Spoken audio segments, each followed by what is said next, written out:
আসসালামু আলাইকুম রহমতুল্লাহ বরকাত। প্রিয় ভাইয়েরা, আজ শুক্রবার ফজর নামাজের পর থেকে মঙ্গলবার আসর পর্যন্ত আমরা তাকবীরে তাশরিক আদায় করব।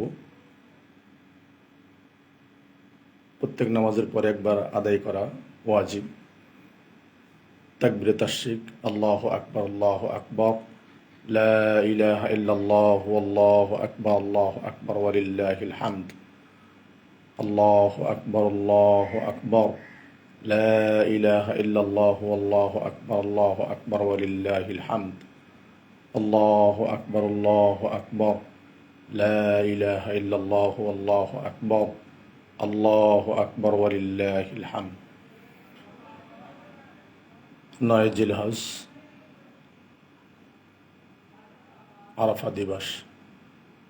আল্লাহ তাআলা আমাদের সকলকে তৌফিক দান করুন। আসসালামু আলাইকুম ওয়া রাহমাতুল্লাহি ওয়া বারাকাতুহু।